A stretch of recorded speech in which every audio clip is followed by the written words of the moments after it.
From MTN News, you're watching Montana This Morning. The Board of Trustees with the Bozeman Public Schools unanimously voted to place Superintendent Bob Connors on administrative leave. I'm Annie Johnson with the full story coming up. Plus, program cuts at Montana Tech will tell you why staff members in some departments are facing layoffs.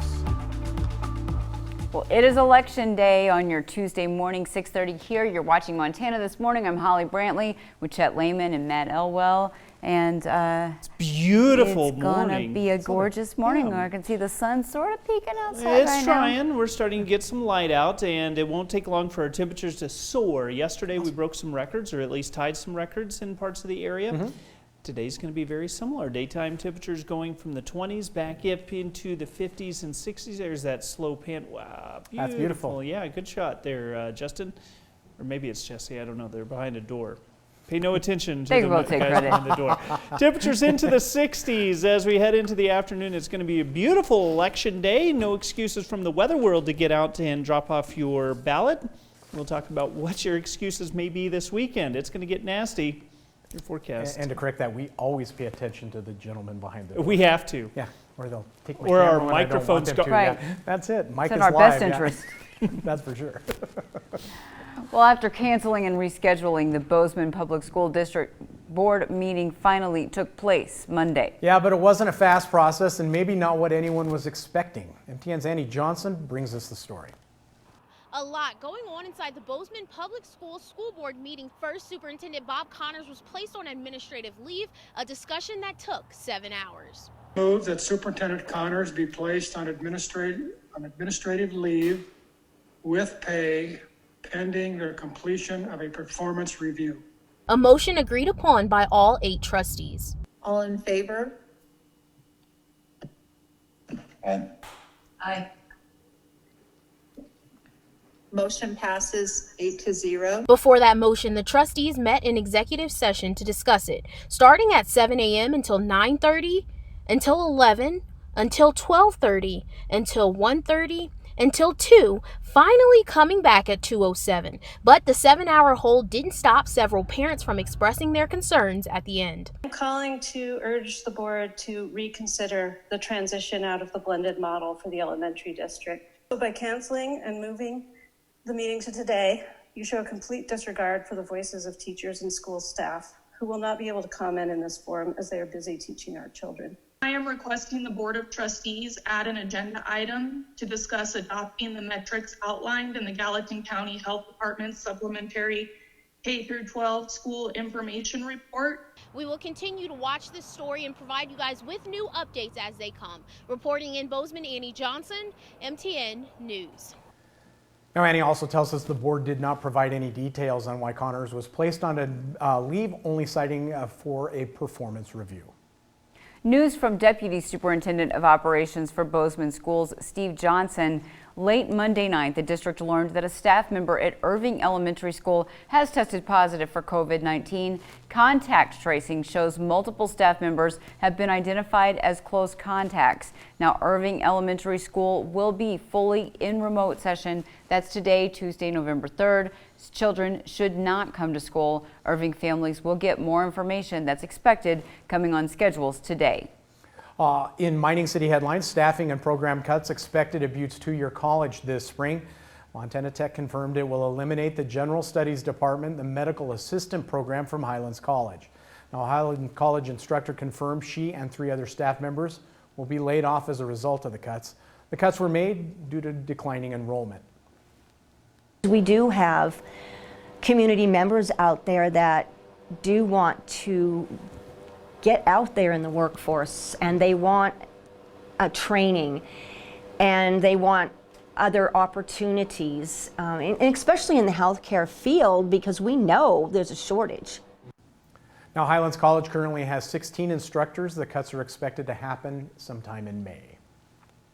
An 18-year-old Missoula woman died yesterday after a scuba diving accident at Mcdonald Lake in Glacier National Park. A news release states that the woman was part of a scuba diving group of 6 people that started their dive near the dock of the Lake Mcdonald Lodge around 4 p.m. A little later, before 6, a park ranger responded to the lake for a report of an accident. Park officials say a 22-year-old man suffered shortness of breath and was taken to Kalispell Regional Medical Center before being flown to Seattle. No other details, including the names of those involved, were released. National Park Service investigators are looking for anyone who was involved in the illegal shooting of a black-colored gray wolf in Grand Teton National Park. The wolf's body was found the morning of October 26th. There could be a fine of up to $5,000 and/or up to 6 months in prison for those responsible. We'll have the website and tip line number on our website, and you can stay anonymous. Back on the election news here at 6:35. No one's hoping for it, but what happens if the 2020 election ends in a tie? Our Joe St. George explains how the process would work. What would be the most 2020 thing ever to happen with this presidential campaign? Perhaps a tie? Take a look at this map. If this happens, which is theoretically possible, Joe Biden and President Trump would both end up with 269 electoral college votes. To find out what happens next, you have to stop focusing on the White House and start focusing on Congress, where according to the Constitution, the new House of Representatives that is sworn in January would decide who is president. The Senate would pick the vice president. There ain't no light at the tunnel for you in the House of Representatives. Now, just because Speaker Nancy Pelosi and House Democrats are projected to be in charge of the House again doesn't mean Joe Biden will automatically win. These are the rules for breaking a tie for president. Each state delegation in the House of Representatives gets one vote based on an agreement worked out between representatives in each state. California may be the largest state in terms of population, but it only gets one vote. Wyoming is the smallest state in terms of population, and it also gets one vote. Republicans currently control 26 House delegations. Democrats control 22. The others are tied. If the next Congress looks like the current Congress, well, President Trump would win re-election. Of course, all of this is extremely unlikely, but again, it is possible, and it is 2020. Remember, Thomas Jefferson became president in 1801 because of a tie. In Washington, I'm Joe St. George. Beating Aaron Burr, by the way, in that on a tie vote, did Thomas Jefferson. Wow. 6:37 MTN News will be your source for election night in Montana. We'll be on the air with updates throughout the evening, and you can follow our coverage online at KBZK and KXLF.com. With our team of reporters around the state, you'll get in-depth coverage and analysis you won't find anywhere else. Plus, this year, you can watch with the KBZK streaming app for Roku, Apple TV, Fire TV, or Android TV. Now, you did your part or are going to do your part at the ballot box, so count on MTN News to bring you the results. 6:37. Let's take a quick break here on Montana This Morning. When we come back, did you know there's a dress code for voting in Montana? It's true. And if you're heading to the polls today, you might want to know what it is. We'll explain after the break. But first, here's what you'll see at 7 on CBS This Morning. Good morning to you. Election Day. Can you believe it? It's finally here. Ahead on CBS This Morning, we'll have the reports from swing states around the United States showing what each candidate will need in order to win the White House. Also, law enforcement agencies are beefing up security across the country for possible protest over the election. See how some businesses are preparing for the worst. And a record-breaking number of Black and Hispanic Americans are eligible to vote this year, how that could affect who wins this election. We'll see you at 7 o'clock on the dot.